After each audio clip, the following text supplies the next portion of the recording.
안녕하세요. 캐노 옵션 이더넷 제품의 기술 지원을 담당하고 있는 벡터코리아 이재철 매니저입니다. 이번 시간에는 지난번 파트 2 데이터 소스 VCDL에 이어서 커뮤니케이션 셋업 기반의 썸IP 시뮬레이션과 분석 기능에 대해서 알아보도록 하겠습니다. 오늘 진행할 내용은 다음과 같습니다. 우선 본 썸IP 컨텐츠의 진행 현황에 대해서 간단히 살펴볼 거고요. 그 후에는 오늘의 메인 토픽인 시뮬레이션과 아날리시스를 실습과 함께 진행해 볼 예정입니다. 실습을 할 때는 제공되는 샘플 컨피규레이션 예제를 활용할 거고요. 이 샘플 컨피규레이션 안에는 이미 오늘 진행할 시뮬레이션과 분석에 대한 기능들이 모두 구성이 되어 있는 상태입니다. 그러므로 이 환경을 참고를 해서 오늘 내용을 같이 진행해 보겠습니다. 이전까지 저희가 진행했던 내용을 간단히 살펴보자면 저희가 지난번 파트 2 시간을 통해서 데이터 소스인 VCDL을 어떻게 작성할 수 있는지 알아봤습니다. 저희가 VCDL을 작성하면서 내가 필요로 하는 썸IP 네트워크 환경을 직접 구성할 수 있게 되었고요. 그리고 이 환경을 캐노에다가 임포트해서 간단하게 썸IP를 시뮬레이션 하는 부분까지 진행을 했었습니다. 그리고 오늘 시간에서는 캐노에서 지원하고 있는 다양한 GUI 피처들을 이용을 해서 데이터 소스 안에 정의되어 있는 서비스를 시뮬레이션 해볼 겁니다. 시뮬레이션 하면서 이 서비스 안에 특정 메소드를 보내본다거나 서비스 안에 이벤트를 트리거 해본다거나 이러한 내용들을 어떻게 할 수 있는지 실습을 통해서 진행을 할 거고요. 그리고 시뮬레이션을 하면서 동시에 캐노 안에 여러 가지 분석 도구에 이러한 정보들이 모니터링이 됩니다. 여기에는 썸IP 데이터나 이더넷 패킷 정보들이 올라오게 되는데요. 이러한 내용들을 어떻게 분석할 수 있는지도 같이 알아보겠습니다. 그리고 오늘 시간이 마무리되고 다음 파트에서는 카프를 통해 썸IP 시뮬레이션을 어떻게 구현할 수 있는지 알아볼 겁니다. 그리고 추가적으로 썸IP 어플리케이션 로직이 어떤 식으로 구현이 되는지에 대해서도 같이 살펴볼 계획입니다. 이상으로 현재 진행 현황에 대해서 간단히 살펴봤고요. 그리고 오늘 실습 자료로 사용이 될 샘플 컨피규레이션이 이 하단의 링크에 있습니다. 아직 이걸 다운로드 받지 않으신 분들은 지금 이걸 누르셔서 샘플 컨피규레이션을 다운로드 해주시기 바랍니다. 그러면 시뮬레이션 쪽 먼저 진행을 해보겠습니다. 커뮤니케이션 셋업에서는 크게 세 가지의 시뮬레이션 피처들을 지원하고 있습니다. 어플리케이션 패널과 유저 패널, 그리고 어플리케이션 모델이 있고요. 이 세 가지 피처 모두 공통적으로 메소드나 이벤트, 필드에 대한 스티뮬레이션을 지원을 하고 있습니다. 다만 나머지 부분들에 대해서는 이 피처마다 특성에 맞게 조금씩 차이가 존재하고요. 우선 어플리케이션 패널의 경우에는 GUI가 제공이 되지만 이 서비스 인터페이스에 기반해서 규격화된 스타일로 GUI가 제공이 됩니다. 다들 아시겠지만 이 서비스 인터페이스는 VCDL과 같은 데이터 소스 안에 정의가 되는 거고요. 그리고 추가적으로 서비스에 대한 커넥션과 디스커넥션을 지원하고 있습니다. 유저 패널의 경우에는 서비스에 대한 커넥션과 디스커넥션은 자체적으로 지원되지는 않지만 사용자가 직접 GUI를 커스터마이징 할 수 있다는 것이 큰 특징입니다. 아마 써보신 분들은 아시겠지만 캐노에서 패널 디자이너라는 툴을 이용해서 사용자 GUI를 구성할 수가 있는데요. 이 유저 패널은 그 기능을 이용하는 거고요. 그리고 마지막 어플리케이션 모델에서는 서비스 로직을 구현할 수 있다는 것이 가장 큰 특징입니다. 예를 들어 서비스 요청을 받았을 때 그 같이 전달 온 데이터를 어떻게 처리할지에 대한 로직이라던가 서비스에 대한 응답을 받았을 때 받고 난 이후의 후처리를 어떻게 구현할 것인가에 대한 이제 부분이라던가 이런 내용들은 이 카풀을 통해서 할 수가 있게 됩니다. 다만 이 토픽의 경우에는 이제 다음에 계획된 파트에서 이제 다뤄질 예정이고요. 오늘은 여기 있는 어플리케이션 패널과 유저 패널에 대해서 다뤄보겠습니다. 그럼 먼저 어플리케이션 패널에 대한 내용을 다뤄보겠습니다. 어플리케이션 패널을 통해서 서비스 메소드나 이벤트, 필드에 대한 스티뮬레이션을 하고 결과값에 대한 모니터링을 할 수가 있습니다. 아래 화면은 어플리케이션 패널을 캐누에서 오픈하고 간단하게 이제 메소드를 작성을 해서 전송하는 부분을 이제 보여주고 있는데요. 지금 이 부분을 이제 캐누 샘플 컨피규레이션을 통해서 실습을 해보도록 하겠습니다. 지금 보시는 것처럼 저는 아까 안내드렸던 샘플 컨피규레이션을 다운로드 받았고요. 여기에 있는 캐누 컨피규레이션을 열었습니다. 그래서 이 환경을 먼저 열어주셔야 되고요. 그 하단에 보시면 유저 패널 탭과 어플리케이션 패널 탭이 있습니다. 어플리케이션 패널 탭을 눌러주시기 바랍니다. 그러면 이제 보시는 바와 같이 프로바이더에 대한 어플리케이션 패널이 있고 콘슈머에 대한 어플리케이션 패널이 있습니다. 이 어플리케이션 패널 하나당 하나의 파티시펀트가 지원하는 서비스들이 이제 지원이 되는 거고요. 지금 이미 이제 추가가 되어 있는 상태인데 얘를 일단 없애보고 없는 상태에서 한번 추가를 해보겠습니다. 상단의 시뮬레이션 탭에서 보시면 어플리케이션 패널 버튼이 있어요. 그래서 여기에 이제 있는 어플리케이션을 선택을 하시면 이렇게 오픈이 되고요. 지금 이거는 이제 이미 열려 있어서 이렇게 선택이 되는 건데 추가되어 있지 않은 상태에서도 열어보겠습니다. 완전히 이거를 제거를 해버릴게요. 제거를 했고요. 지금 이 상태가 이제 추가되기 전 상태입니다. 여기서 어플리케이션 패널을 누르면은 이제 어떤 파티시펀트를 고를 건지가 나옵니다.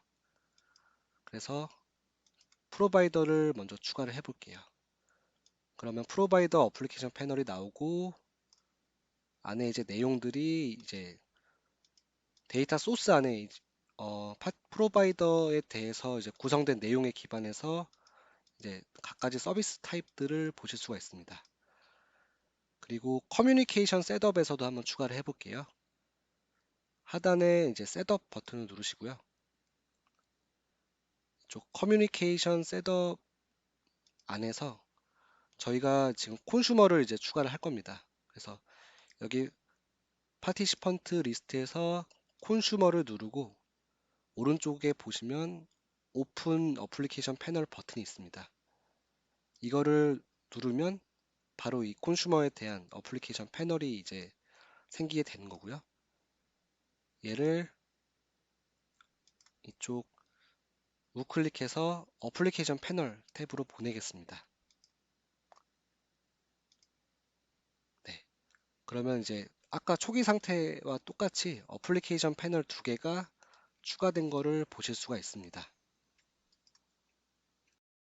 다음은 캐누를 스타트해서 간단하게 메소드 콜을 직접 해보겠습니다. 스타트하기 전에 제가 간단한 질문 한 가지 드리겠습니다. 이 add 메소드 콜을 하기 위해서 두 개의 어플리케이션 패널 중 어느 어플리케이션 패널을 이용을 해야 될까요? 네, 질문에 대한 답을 드리자면 콘슈머 어플리케이션 패널에서 해야 됩니다. 다들 아시겠지만 서비스 메소드 콜에 대한 요청은 콘슈머에서 프로바이더 측으로 되지 않습니까? 그러므로 콘슈머에서 이제 메소드 콜을 해야 되는 거고요. 여기 보시다시피 콜 버튼이 있는 것을 아실 수가 있어요. 보실 수가 있어요. 그리고 프로바이더의 경우에는 이제 콘슈머 측으로부터 들어온 인자값에 대한 모니터링만이 됩니다. 따라서 메소드 콜 버튼이 없는 거고요. 그러면 캐누를 스타트해서 콜을 해보겠습니다. 스타트를 하면은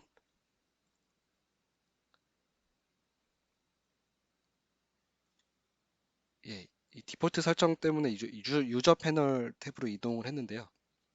다시 어플리케이션 패널을 눌러서 이쪽에 add 인자로 2와 3을 입력을 해 보겠습니다. 그리고 콜을 눌러서 요청하겠습니다. 네, 콜 버튼을 누르면 좌측에 이제 프로바이더 어플리케이션 패널에는 인자값이 이제 모니터링이 되고요.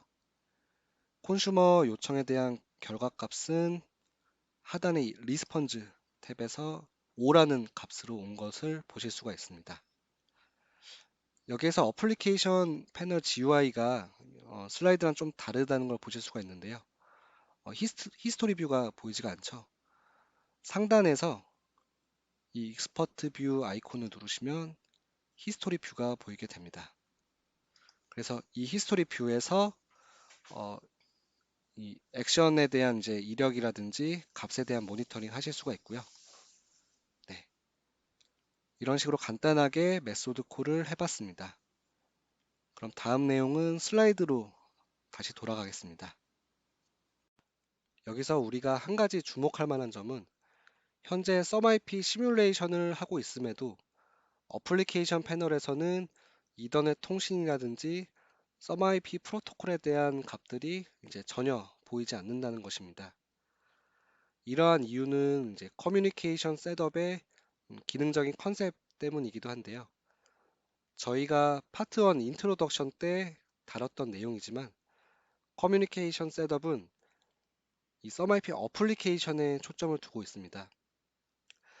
따라서 썸IP 어플리케이션 레벨에서 테스트를 하고 있는 입장에서 이제 통신단에 대한 요소들은 이제 분리가 되어 있고 이 어플리케이션 레벨에서 테스트하기에 기능들이 이제 최적화가 되어 있는 것이죠. 그럼에도 이제 나는 이제 이더넷 통신이라든지 이 썸IP 패킷에 대한 이제 내용들도 같이 이제 봐야 된다고 하시는 분들은 이제 뒤에 나오는 아날리시스 토픽에서 이제 그러한 내용들을 같이 다루기 때문에 그 부분을 이제 참고를 해주시면 되겠습니다. 다음은 이벤트를 트리거하여 썸IP로 전송하는 부분을 진행해 보겠습니다.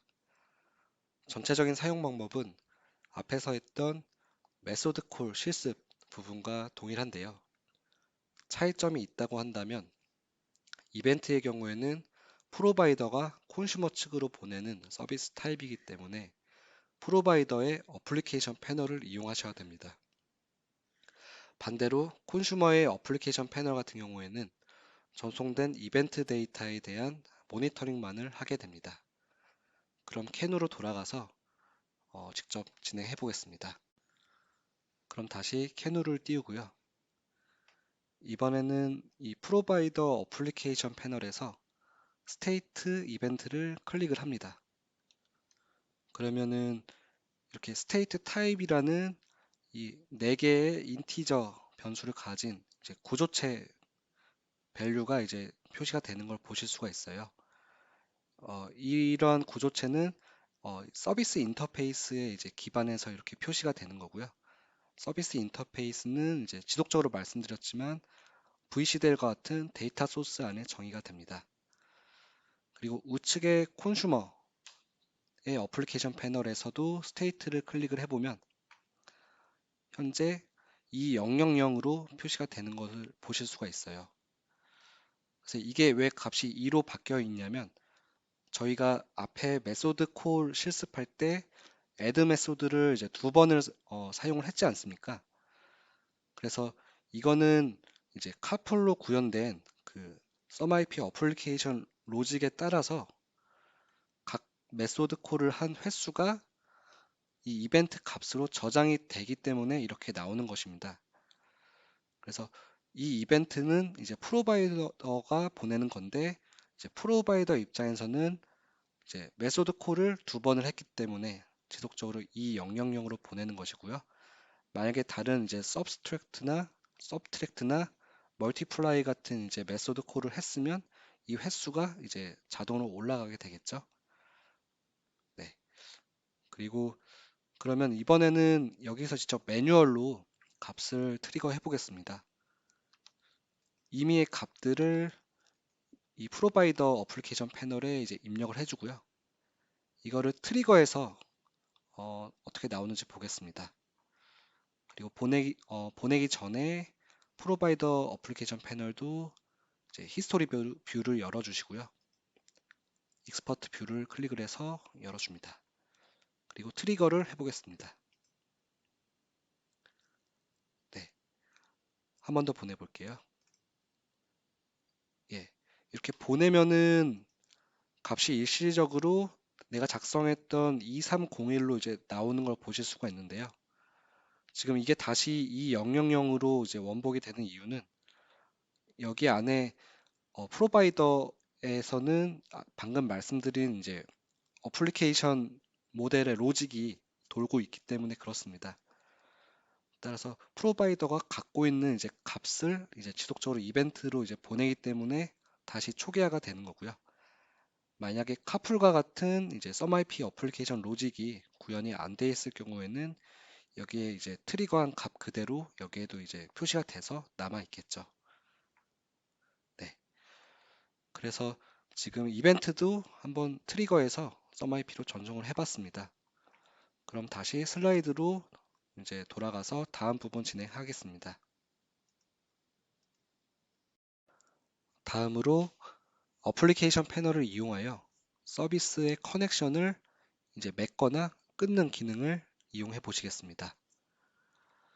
이 기능 같은 경우에는 이제 프로바이더 어플리케이션 패널, 그 다음에 콘슈머 어플리케이션 패널에서 모두 제공하고 있지만 이제 프로바이더냐 콘슈머냐에 따라서 약간의 기능적인 차이가 있습니다. 우선 프로바이더의 경우에는 여기에서 이제 서비스를 릴리즈하게 될 경우에는 이제 프로바이더는 이 서비스를 이제 더 이상 제공하지 않고 중단하게 됩니다. 이 한다는 게 이제 어떤 의미냐면 이제 프로바이더가 이제 썸IP SD 메시지로 이제 더 이상의 오퍼 서비스를 이제 보내지 않게 되는 것입니다.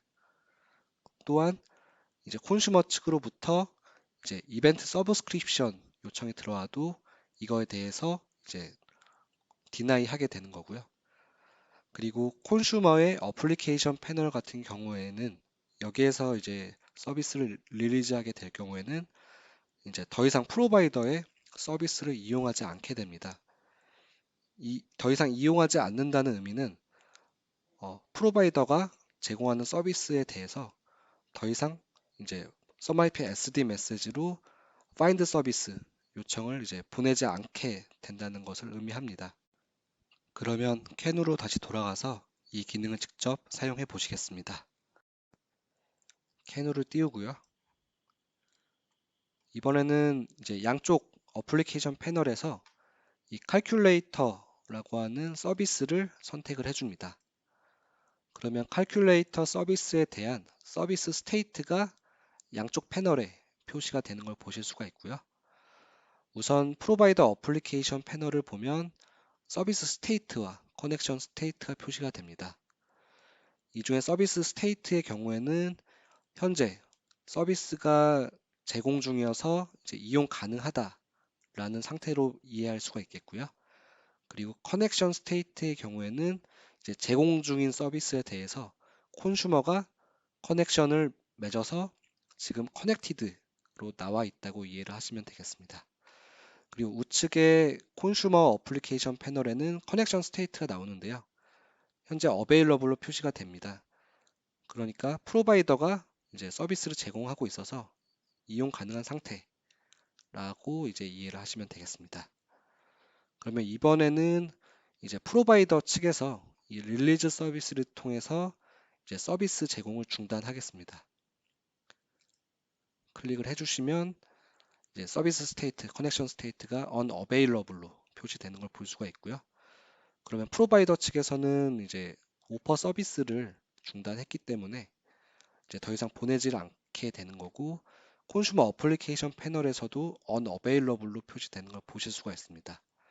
그리고 참고로 트레이스 윈도우에서도 보시면 이제 콘슈머만이 SUMIP SD로 파인드 서비스를 이제 지속적으로 보내는 걸 보실 수가 있죠.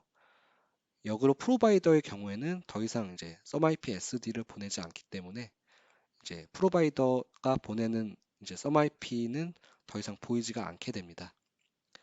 그럼 다시 프로바이드 서비스를 통해서 원복을 시켜 보겠습니다. 클릭을 해주시면 다시 정상적으로 SUMIP 통신이 이루어지는 걸 보실 수가 있고요. 이번에는 콘슈머 어플리케이션 패널 측에서 서비스를 릴리즈 해 보겠습니다.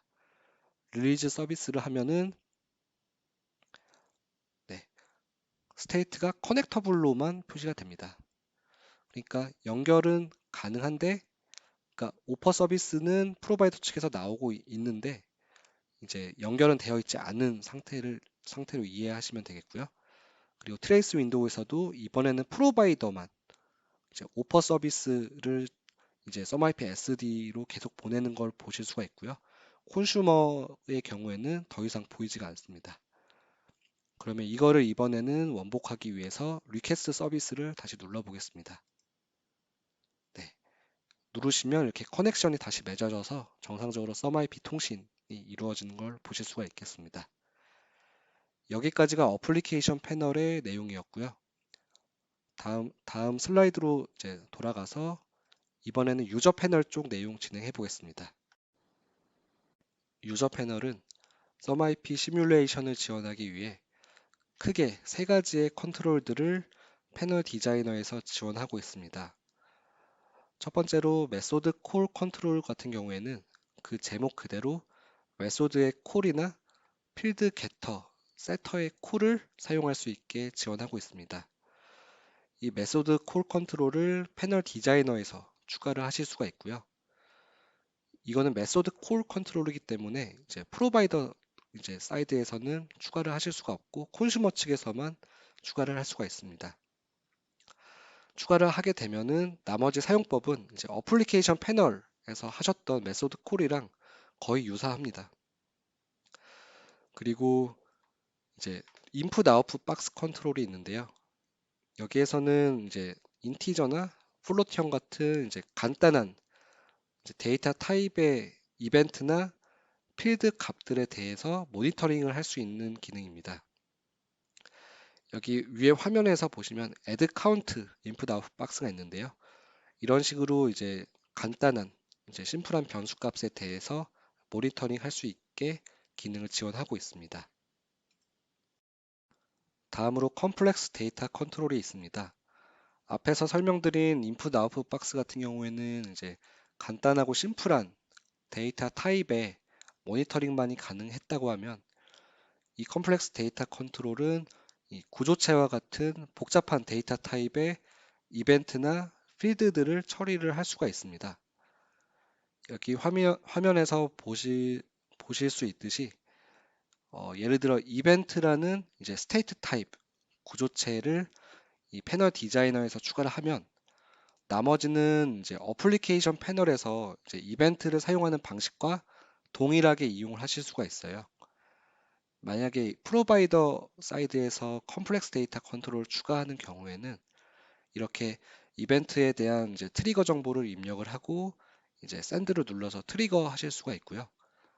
만약에 이제 콘슈머 사이드에서 이 컴플렉스 데이터 컨트롤을 추가하게 되는 경우에는 이제 트리거 버튼 없이 이제 이벤트에 대한 모니터링만이 가능하게 됩니다. 예, 그러면은 세 가지 컨트롤에 대해서 설명드렸는데 나머지는 캐노에서 실습을 하면서 직접 이용을 해 보시겠습니다. 캐누를 다시 띄우고요.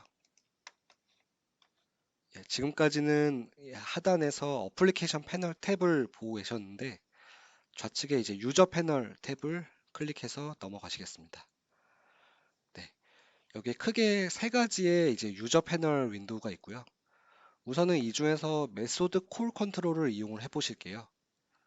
그래서 가장 좌측에 이제 add 메소드에 대한 콜 컨트롤이 있는데요.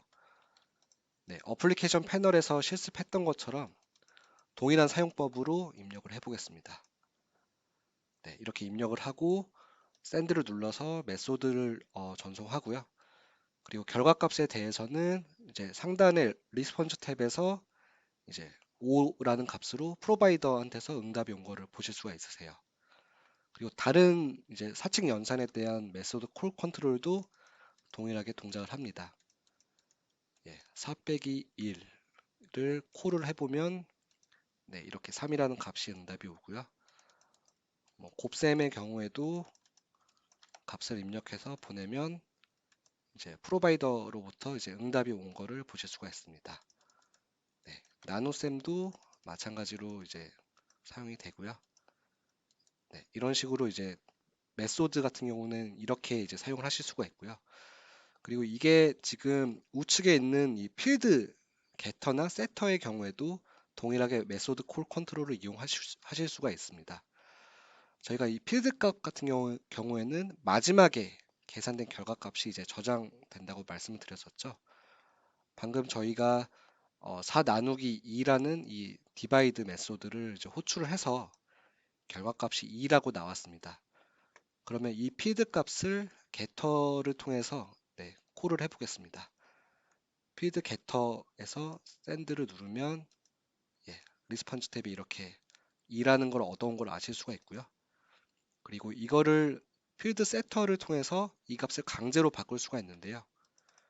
여기에 임의로 5라는 값을 입력을 해보겠습니다. 그리고 필드 세터를 콜을 하면은 전송이 되고요. 이게 반영되어 있는지 알기 위해서 다시 필드 게터를 호출해 보겠습니다. 호출을 하면 이렇게 이제 세터로 이제 세팅한 이제 필드 값이 게터로 올라오는 걸 보실 수가 있으시죠? 메소드 콜 컨트롤은 이렇게 사용을 하시면 되고요. 다음은 인풋 아웃풋 박스 컨트롤이 있는데요. 여기 하단에 보시면 그 이벤트에 이제 네 가지 변수 값들이 있는데 그것들을 각각 이제 인풋 아웃풋 박스로 추가된 걸 보실 수가 있습니다. 이 값들은 이제 이전에도 말씀드렸지만 메소드 콜을 한 횟수에 따라서 세팅이 된다고 말씀을 드렸어요.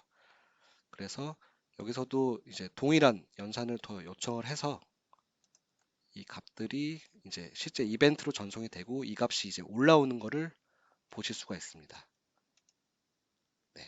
이런 식으로 하면 이제 모니터링을 할 수 있게 되는 거고요.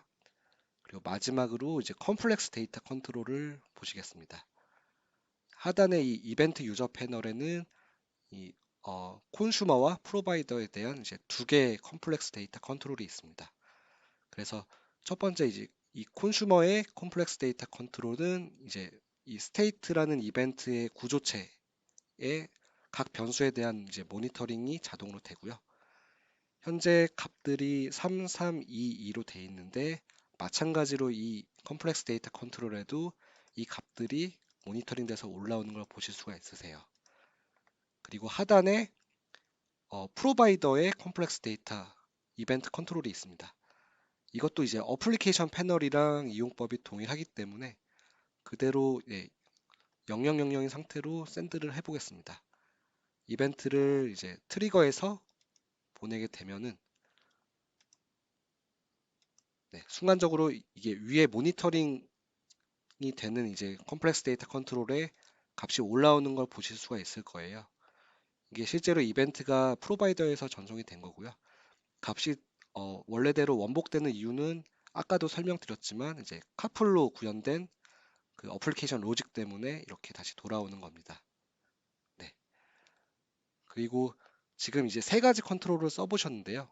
이것들을 패널 디자이너에서 열어서 이것들을 어떻게 추가할 수 있는지도 한번 살펴보겠습니다.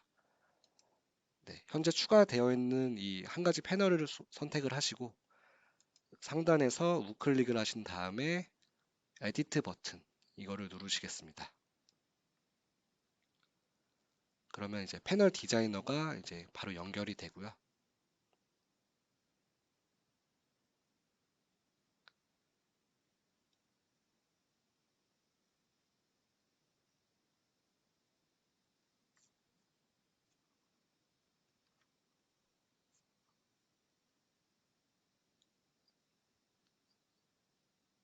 이렇게 오픈이 된 패널 디자이너를 통해서 이러한 컨트롤들을 이제 자유롭게 커스터마이징해서 추가를 할 수가 있습니다.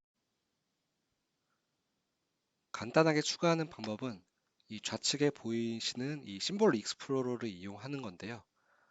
지금 저는 미리 열어놔가지고 이게 현재 이렇게 보이는데 아마 지금 처음 오픈하셨으면 지금 이 상태로 보이실 거예요.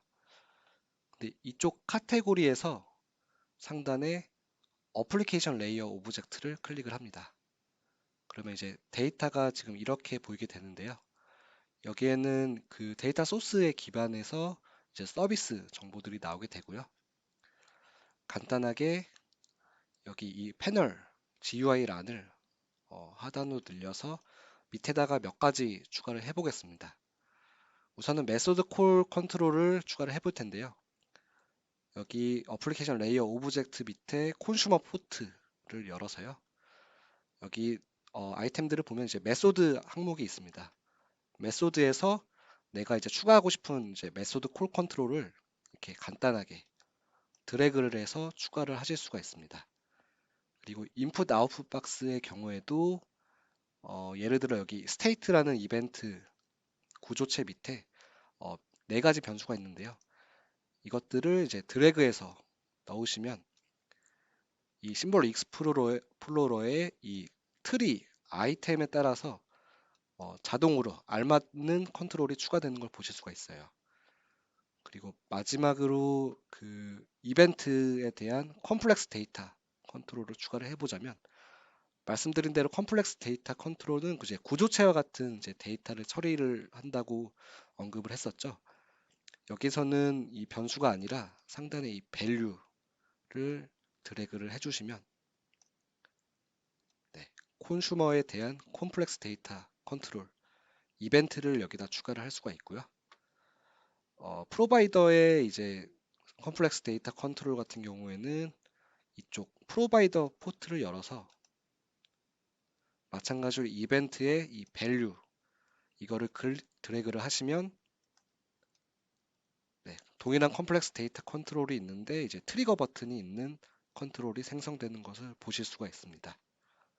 네, 이상으로 유저 패널을 이제 어떻게 사용하고 또 어떻게 추가하는지에 대해서도 우리가 다뤄봤습니다. 여기까지가 시뮬레이션 피처에 대한 내용이었습니다. 그럼 다음으로 아날리시스 토픽에 대해서 다뤄보도록 하겠습니다. 여기에서는 트레이스 윈도우를 사용하여 썸IP 데이터를 어떻게 분석할 수 있는지 몇 가지 대표적인 유스 케이스를 예시로 들어서 설명을 드리겠습니다. 첫 번째는 서비스 디스커버리가 있고요. 나머지는 메소드, 필드, 이벤트에 대한 이제 유스 케이스들이 있습니다. 그중 첫 번째인 서비스 디스커버리 부분에 대해서 설명을 드리겠습니다. 먼저 여기 트레이스 윈도우 화면을 보시면 핑크색으로 썸IP SD 메시지가 있는 걸 보실 수가 있고요. 그리고 이러한 썸IP SD 메시지가 콘슈머와 프로바이더 사이에서 통신이 되는 걸 보실 수가 있습니다. 그리고 썸IP SD 메시지 이외에도 여러 가지 다양한 데이터들이 트레이스 윈도우에 올라오는 것을 보실 수가 있어요.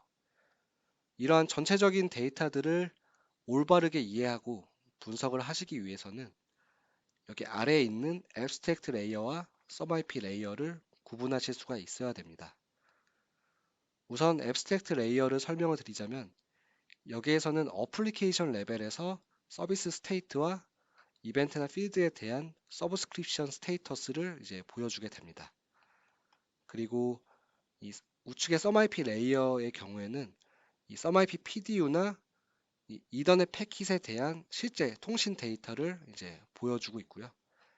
트레이스 윈도우의 디테일 뷰를 통해서 예를 들어 이제 UDP나 TCP, 뭐 IP와 같은 정보들을 이제 OSI 7 레이어 계층으로 이제 구분해서 헤더 정보나 페이로드 분석을 할 수 있는 기능을 지원하고 있습니다. 그러면 캐누를 열어서 실제로 어떻게 분석을 하는지를 해보겠습니다. 캐누의 트레이스 윈도우를 보시면 현재 썸IP 통신이 이루어지고 있는데요. 상단의 푸즈 버튼을 눌러서 보시겠습니다. 여기 핑크색으로 표시된 썸IP SD 메시지와 그 다음에 이더넷 패킷 갈색으로 표시되어 있는 정보들을 볼 수가 있는데요.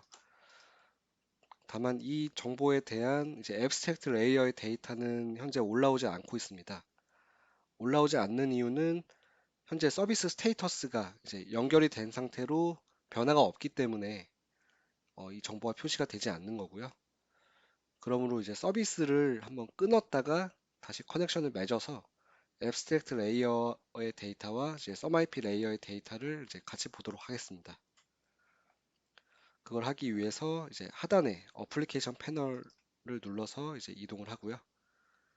어플리케이션 패널을 통해서 그 릴리즈 서비스를 하고 다시 커넥션을 맺어 보겠습니다.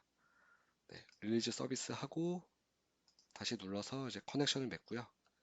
하단에 푸즈 버튼을 눌러서 이제 해당 시점에 데이터가 어떻게 나오는지를 보겠습니다. 네, 여기서는 이제 서비스 스테이터스가 이제 커넥션이 끊어지면서 이제 스테이터스가 바뀌기 때문에 이제 이렇게 앱스트랙트 레이어 데이터도 올라오는 걸 보실 수가 있어요. 제가 아까 위에서 처음 릴리즈 서비스를 눌렀을 때 여기 그 썸IP SD 메시지로 스탑 오퍼 서비스, 그러니까 서비스를 중단한다라는 이제 메시지가 나오게 되고요. 이 썸IP SD 메시지가 나옴과 동시에 앱스트랙트 레이어에서도 데이터들이 그 서비스 스테이트나 서브스크립션 스테이트가 어느 어베일러블로 바뀌는 걸 보실 수가 있습니다. 그래서 여기 가장 좌측에 보면 그 슬라이드에서는 이제 아이콘으로 이제 구분이 됐었는데요. 어, 우선은 이 아이콘들을 이제 저 같은 경우에는 이걸 다 외워서 구분하고 있지는 않습니다. 다만 앱스트랙트 레이어의 정보들 같은 경우에는 우선은 검정색 폰트로 표시가 되고 오른쪽에 이 데이터에 보면은 이제 이더넷 패킷과 같이 로우 데이터가 아니라 심볼 정보들로 이제 스테이트 정보들이 표시가 되기 때문에 네, 이 부분을 보면 좀 직관적으로 구분이 되실 거예요. 그리고 여기서는 이제 끊어졌던 부분이고요. 아래로 내려가서 다시 제가 이제 커넥션을 맺었던 부분을 보면은 이제 제가 다시 이제 프로바이드 서비스 버튼을 눌렀던 시점이 이 부분입니다. 다시 서비스를 이제 프로바이더 측에서 재개를 하면서 이제 썸IP SD로 이제 오퍼 서비스가 이제 나가는 거고요.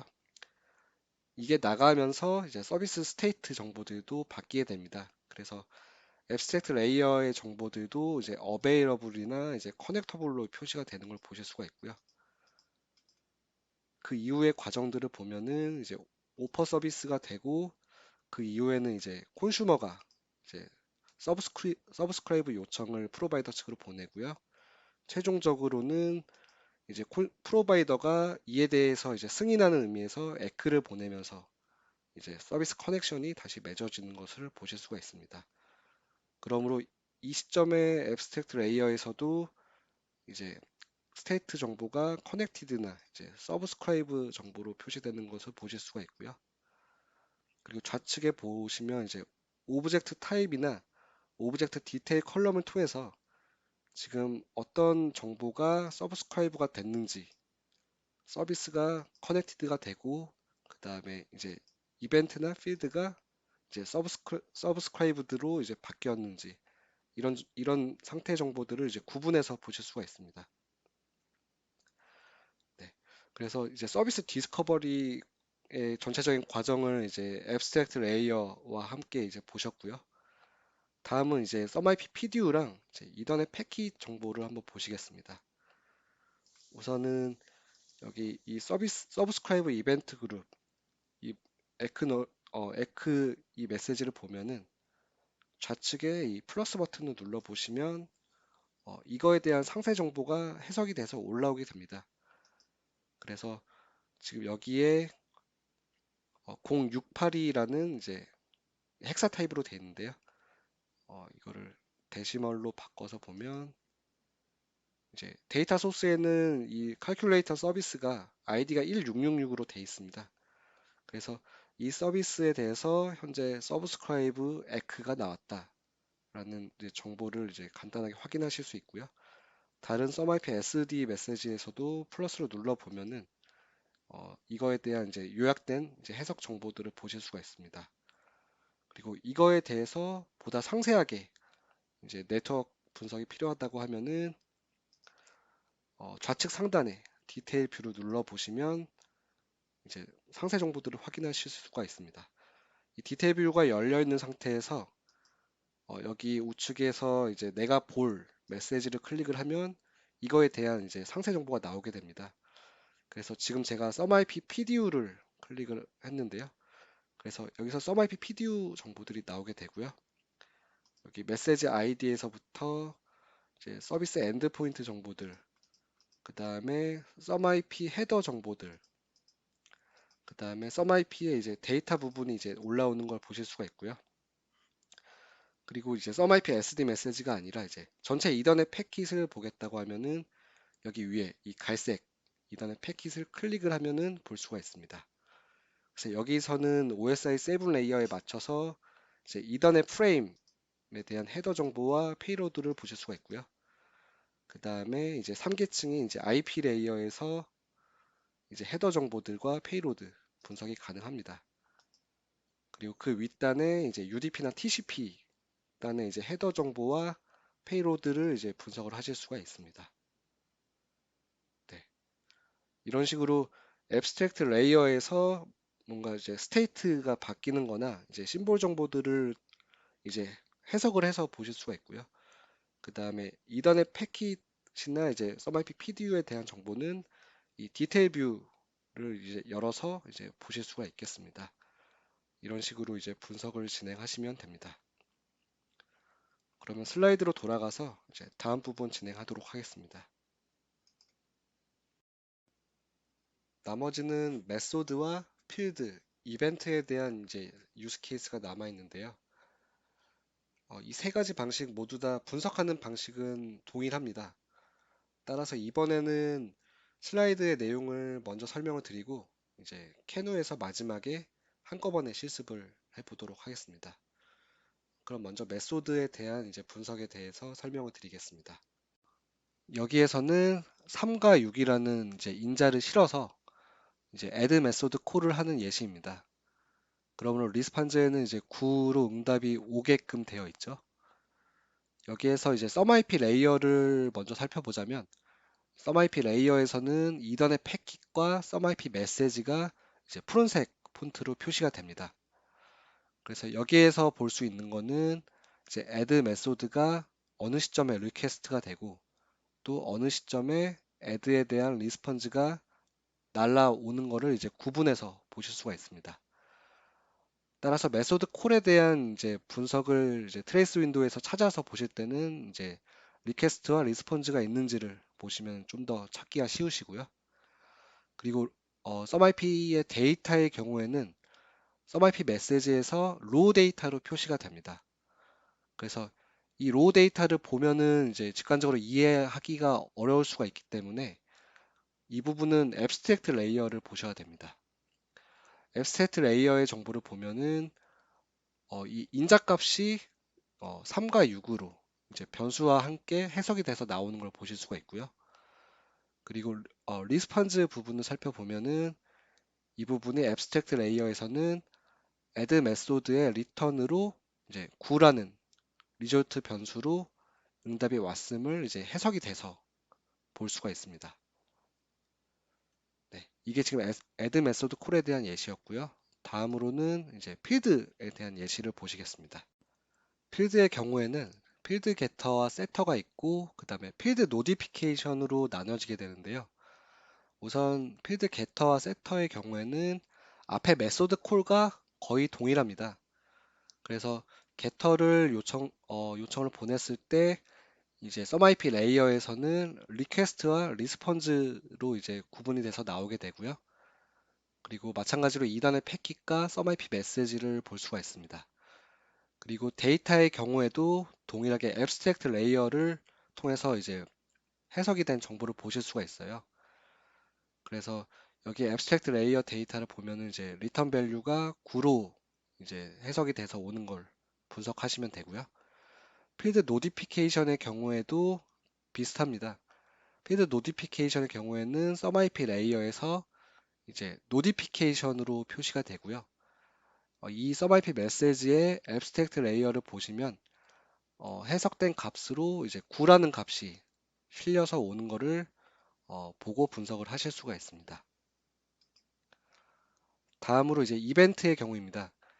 이벤트도 이제 필드 노티피케이션 방금 보신 거랑 똑같습니다. 그래서 썸IP 레이어에서는 이제 이벤트 노티피케이션, 그러니까 노티피케이션을 찾아서 보시면 되고요. 여기에서도 이제 로우 데이터가 표시가 되는데 해석이 된 정보들을 보실 때는 앱스트랙트 레이어 이 하단에 있는 이 정보를 보시면은 이제 변수별로 이제 값들이 나오는 것을 보시고 분석을 하실 수가 있습니다. 이상으로 세 가지 유스 케이스들에 대해서도 간단하게 살펴봤는데요. 나머지는 캐누에서 각 유스 케이스별로 한번 실습을 해보도록 하겠습니다. 캐누에서 이번에는 이제 유저 패널 탭을 이용을 해보겠습니다. 네, 유저 패널로 가서 트레이스 윈도우 푸즈 버튼을 풀어주고요. 그리고 일단 디테일 뷰는 닫도록 하겠습니다. 클릭해서 닫아주고요. 우선은 메소드 콜을 먼저 한번 해보실게요. 이거 사용법은 이미 한 번씩 해봤으니까 다들 아실 거고요. 3과 6을 이제 샌드를 하고 트레이스를 보겠습니다. 트레이스 윈도우를 보면은 여기 바로 add request와 add response 이제 콜을 할 때 이게 교환되는 걸 보실 수가 있고요. 여기서 이제 abstract layer를 열어서 보면은 3과 6이 이제 교환이 되는 걸 보실 수 있고 이제 로우 데이터의 경우에는 이제 썸IP 메시지 위에 밑에 표시되는 걸 보실 수가 있습니다. 그리고 리스폰스 값은 이제 썸IP 메시지의 이제 로우 데이터를 보실 수가 있고요. 그리고 메소드에 대한 리턴 값 여기 밑에 앱스트랙트 레이어에 있죠. 그러면 여기서는 리졸트 값이 9로 표시가 되는 걸로 보실 수가 있습니다. 그리고 다음으로는 이제 필드도 한번 해보실 건데요. 현재 이제 덧셈의 결과값이 9로 나왔기 때문에 9라는 값이 필드에 저장이 되어 있습니다. 이거를 이제 getter를 통해서 한번 보내보겠습니다. getter를 눌러보고 푸즈를 눌러보면 여기에 보면 이제 필드 getter와 getter request와 이제 response가 나오는 걸 보실 수 있죠. 그래서 여기에서는 이제 getter는 인자값이 없기 때문에 바로 이제 getter만 호출이 되는 걸 보실 수가 있고요. 그리고 응답 온 거를 보면은 이 썸IP 메시지의 이제 로우 데이터 그리고 앱스트랙트 레이어에서 해석이 된 이제 리졸트 정보를 보실 수가 있습니다. 이제 이번에는 이제 필드 노티피케이션을 보실 텐데요. 필드 노티피케이션은 그 필드 값이 바뀔 때마다 자동으로 송신이 됩니다. 따라서 이제 메소드 콜을 하게 되면 이제 결과값이 바뀌게 되고 결과값이 바뀌면 이제 그 시점에 필드 노티피케이션이 나오게 되는데요. 이것도 한번 해보겠습니다. 필드 값을 바꾸기 위해 이제 값을 바꿔서 다시 메소드 콜을 해볼 거고요. 메소드 콜을 누르고 포즈를 눌러보면은 여기 이제 노티피케이션으로 나오는 값이 있죠. 네, 이 부분 이제 리퀘스트가 메소드 콜이 리퀘스트 되고 이제 계산이 되면서 이제 필드 값도 갱신이 되면서 이렇게 노티피케이션이 되는 걸 보실 수가 있습니다. 그래서 지금 메소드 콜 결과값이 5가 나오는데 필드도 역시 여기서 이제 5라는 값으로 나오는 걸 보실 수가 있고요. 필드에 대한 abstract 레이어는 여기 필드 밸류에서 5라는 값으로 이제 해석이 돼서 나오는 걸 보실 수가 있습니다. 그리고 마지막으로 이제 이벤트 노티피케이션의 경우에는 지금 카풀 로직에 따라서 1초에 한 번씩 이벤트 노티피케이션이 나오게끔 지금 구현이 되어 있어요. 그래서 별 액션을 하지 않아도 이렇게 주기적으로 노티피케이션이 나오는 걸 보실 수가 있습니다. 그래서 여기서도 썸IP 메시지에서 로우 데이터를 볼 수가 있고 그리고 앱스트랙트 레이어에서 이 이벤트 노티피케이션이 이제 변수별로 어떻게 나가는지를 분석을 하실 수가 있습니다. 네, 이상으로 3개 유스 케이스들에 대해서도 한 번씩 살펴봤고요. 다음으로 아날리시스의 마지막 부분 살펴보시겠습니다. 저희가 앞에서 보셨던 앱스트랙트 레이어에 이제 어플리케이션 데이터들이 해석이 돼서 올라오는 걸 보셨죠? 이러한 데이터들을 캐누의 그래픽스나 데이터 윈도우와 같은 이제 다른 분석 도구에도 올려서 분석을 하실 수가 있습니다. 그래서 추가하는 방법은 여기 나오긴 하는데 캐누에 이미 구성이 되어 있어서 그 부분 간단하게 살펴보시겠습니다. 캐누에서 하단에 아날리시스 탭을 보면은 이미 환경이 구성이 되어 있는데요. 여기에서 우선 그래픽스 윈도우 같은 경우는 보면은 이제 몇 가지 샘플 변수들이 이제 올라와 있고요. 여기에 fit all 그래프 픽스를 눌러보면 이제 저희가 실습했던 내용들에 대해서 이 각각의 값들이 변화하는 추이를 분석할 수가 있습니다. 그리고 데이터 윈도우에서도 이 값들에 대해서 이제 현재 값들을 보실 수가 있고요. 이것들을 추가하는 방법은 이제 심볼 익스플로러를 열어서 드래그를 하셔도 되고요. 아니면은 이제 우클릭을 해서 Add Application Layer Object 이거를 눌러서도 추가를 하실 수가 있습니다. 따라서 트레이스랑 이제 다른 분석 도구들도 같이 사용을 하시면 보다 효율적인 분석이 가능합니다.